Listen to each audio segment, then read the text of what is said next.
What about West Ham? Today we get strong views on them, both from Jimmy Hill and from Jack Charlton. But first of all, let's get on with the action at Upton Park yesterday. West Ham against Leeds, and what a task it's going to be for this reshuffled West Ham side, so recently demoralised by the events in Blackpool. Well, today they have a new captain, and it's Geoff Hurst, who should lift their spirits somewhat by coming back into the side after a month out with a painful back injury. So the side is still without Bobby Moore and Jimmy Greaves, and now there's a further blow when goalkeeper Bobby Ferguson is ruled out with a finger injury. Peter Grotier takes his place. Hurst and his men, of course, are fully aware of the power of Leeds, even though Leeds come to London today without their skipper Billy Bremner. Mick Bates takes his place at number 4, as he did recently against Crystal Palace. And now for Reaney. There seems to be so much space for Leeds as they come forward. Bates trying to turn it off for Madeley, and now it's with Lindsay.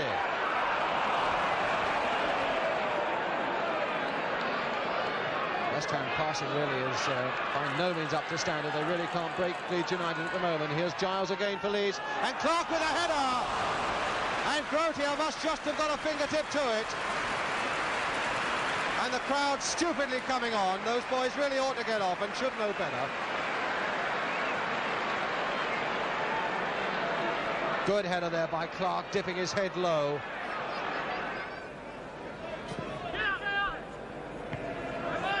Brooking to Hurst. And Brooking again.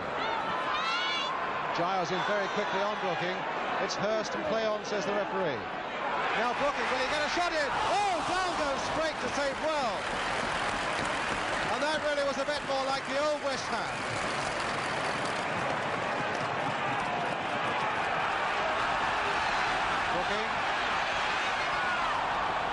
I suppose in skill and thought, probably the first genuine look that we've had of the West Ham side so far in this game. Certainly in defence, West Ham are taking no chances whatsoever. They know they can't afford to be a little too clever.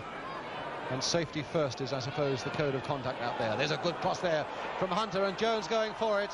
And McDowell straining himself to get it away, but only as far as a corner. And John McDowell, right in front of his goalkeeper, had to get up really high to avoid that flicking off his head and behind Grotier.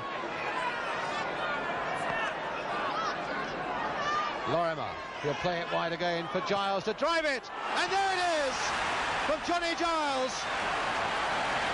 There may have been the slightest deflection there in that West Ham defence, but no doubt at all that Johnny Giles powered one in there, following that corner, to put Leeds United into the lead with 32 minutes gone. Lampard and Hurst. Well, using his body there to good advantage for West Ham, and Eustace right up there, and Cooper and Redknapp.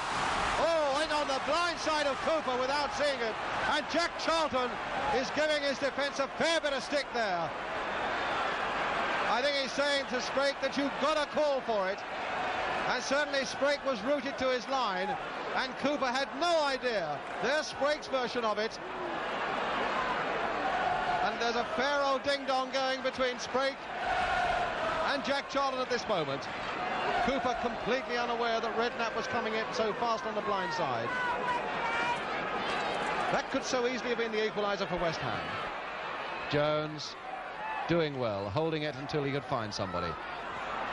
But Brooking now for West Ham to Redknapp. That's a good little run there, but I don't think it'll worry Sprake too much over that bar and behind.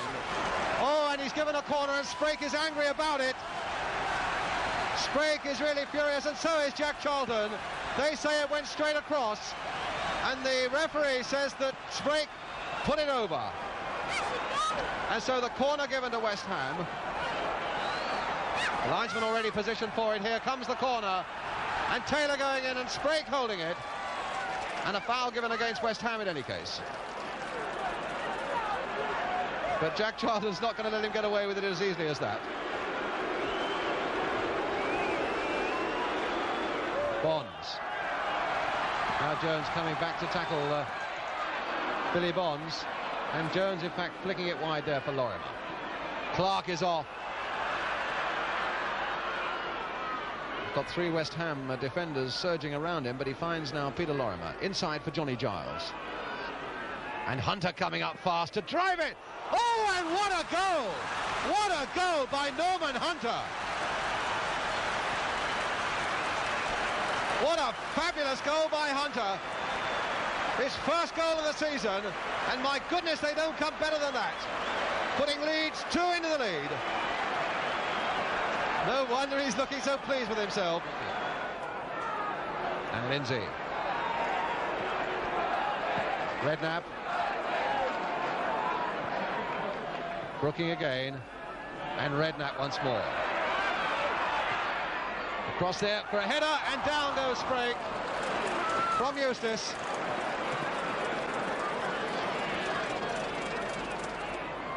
Lindsay, a little flick up over his own head. And Cooper finally getting it away, but only as far as Redknapp with a chance to cross it there. Hurst going in on it, and Jack Charlton to get it away. Lindsay once more.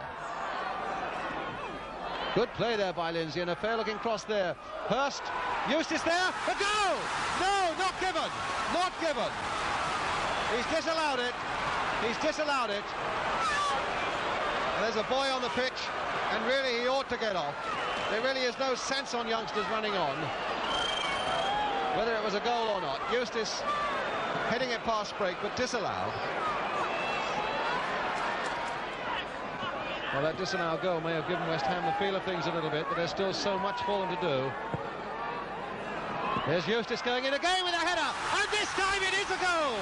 This time it is a goal! By Peter Eustace. And that does open it up again with 11 minutes to go. Reaching nicely for that one with his head to tuck it firmly wide of Gary Sprague. Hunter seemed to be going about 3 different directions at once there, but he certainly blocked it well. Now Hurst. Redknapp going in hard and beating Cooper's tackle. Hurst again to cross it. And this time Bobby Howe getting there with his head. And Brooking! Oh, he's equalised! Oh, he's equalised! Trevor Brooking! Well, that's a marvellous comeback by West Ham. Brooking's header finally doing it. Lorimer. And Bonds again. Lorimer high into that area. Giles is there, and so is McDowell. Cooper to turn it back once more. And Taylor this time to get it away as far as Lorimer. Now Bates. High into that area again, and once more Billy Bonds is there. Lampard to get it away. Once more to Bates. Oh, and now Lorimer. Oh! It's there by Belfort. It's there by Belfort. So a great comeback by West Ham is silenced as Leeds themselves make a great comeback, and Belfort closes in quickly after Grotier got a hand to it and puts Leeds ahead again.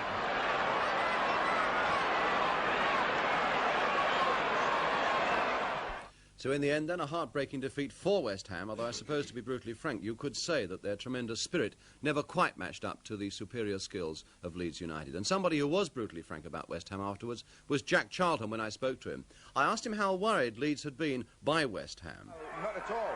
In fact, I thought it crossed my mind about 10 minutes to go that this was probably one of the worst West Ham displays I'd seen. We expected a bit more from them. In what way was it bad in your eyes? Well, they didn't do, we heard they did a great deal of chasing Arsenal last week and fighting for the ball. We expected a lot more of this than in fact we got. But then we got it in the last 10 minutes to some extent. What about your performance today, the Leeds performance? I thought Johnny Giles was great. Different class, John. Norman Hunt has got 2 goals, in fact. One was a deflection one, but his right-footed one was brilliant. Beautiful goal. The performance of the team, I thought we won it comfortably, even though we did nearly give it away in the last few minutes. I'm surprised that you're so hard on West Ham. Well, you can only be sympathetic so far. You know, it's a first division, and we need to win. Draws or losers are no good to us. We have no time for sympathy from anybody at the bottom. We've got to trample over them if we can, and get the points. You know, we haven't got time for sympathy. Nobody has any sympathy on us. So, apart from the last 10 minutes, the worst West Ham display we'd seen, Leeds United won comfortably. The views of Jack Charlton.